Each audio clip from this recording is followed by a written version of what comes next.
नमस्कार साथियों, मैं धर्मेंद्र रघुवंशी पुनः एक नए वीडियो में आप सभी का बहुत बहुत स्वागत करता हूं। साथियों, आज की इस वीडियो में हम बात करेंगे शिक्षकों के उच्च पद पर प्रभार देने वाली प्रक्रिया पर। जी हां साथियों, डिवाइस वाइज यानी कि यदि हम बात करें संभाग स्तर से प्राथमिक शिक्षकों की अंतिम वरिष्ठ सूची निकलना प्रारंभ हो चुका है और कुछ संभागों से शिक्षकों की अंतिम वरिष्ठ सूची जारी भी हो चुकी है। वहीं यदि बात करें माध्यमिक शिक्षकों की, जिन्हें की उच्च माध्यमिक शिक्षक के पद पर प्रमोट किया जाएगा, उनकी इकजाई अंतिम वरिष्ठ सूची राज्य स्तर से जारी की जाएगी। साथ ही साथ उच्च माध्यमिक शिक्षकों की भी जो सूची है, जो कि हाई स्कूल प्राचार्य के पद पर प्रमोट होंगे, उनकी सूची भी राज्य स्तर से जारी की जाएगी। और अभी तक किसी भी प्लेटफॉर्म पर जो संवर्ग हैं विभिन्न, उनकी जो अंतिम वरिष्ठ सूची है भाई अपलोड नहीं की गई है। तो यदि आपको कहीं से भी ये जानकारी मिलती है कि आप इस पोर्टल से अंतिम वरिष्ठ सूची जारी आप डाउनलोड कर सकते हैं, तो ऐसा बिल्कुल नहीं है। जो भी अंतिम वरिष्ठ सूची जारी होती है भाई पीडीएफ के माध्यम से, आप जिन विभिन्न व्हाट्सएप ग्रुप्स में जुड़े हैं उनसे आपको प्राप्त हो ही जाती हैं, उसके बाद ही वह पोर्टल पर अपलोड होती है।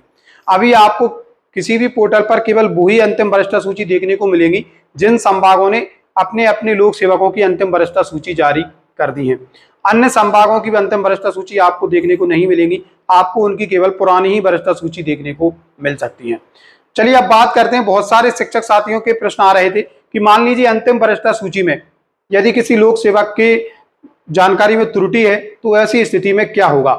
क्या त्रुटिपूर्ण जानकारी के आधार पर ही उन्हें उच्च पद पर प्रभार देने संबंधी प्रक्रिया में शामिल किया जाएगा?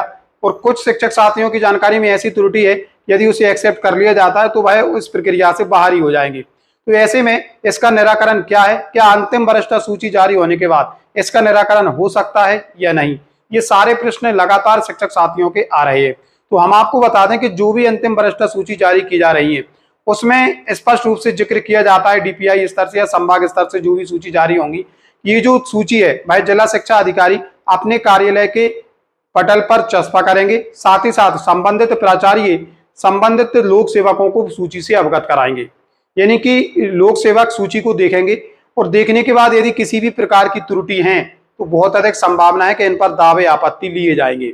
शिक्षक साथी जिला कार्यालय में जाकर अपने दावे आपत्ति प्रस्तुत कर सकते हैं, या इसके लिए एक समय सीमा भी तय की जा सकती है जब समस्त संभागों की या राज्य स्तर से जो अंतिम वरिष्ठ सूची है वह जारी हो जाएंगी, उसके बाद ये प्रोसेस किया जा सकता है।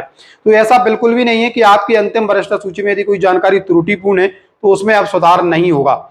इसमें सुधार के लिए आप दावे आपत्ति प्रस्तुत कर सकेंगे और इसको लेकर शिक्षक साथी बहुत चिंतित दिखाई दे रहे हैं। तो हम यहाँ पर शिक्षक साथियों से यही गुजारिश करना चाहेंगे कि आप किसी भी प्रकार से चिंतित ना हो।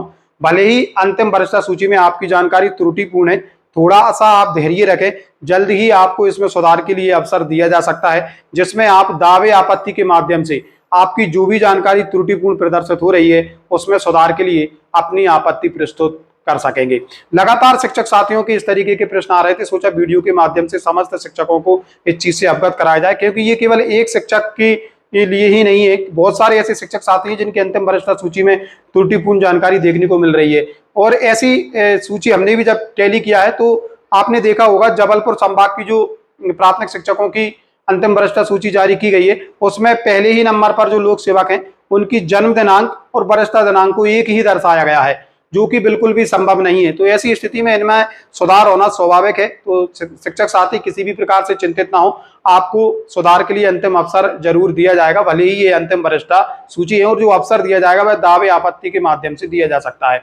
तो साथियों, ये था आज का महत्वपूर्ण अपडेट जो कि शिक्षकों की उच्च पद पर प्रभार देने संबंधी प्रक्रिया से जुड़ा हुआ था। मिलेंगे जल्दी शिक्षा विभाग के किसी अन्य अपडेट के साथ, तब तक के लिए जय हिंद, जय भारत मित्रों।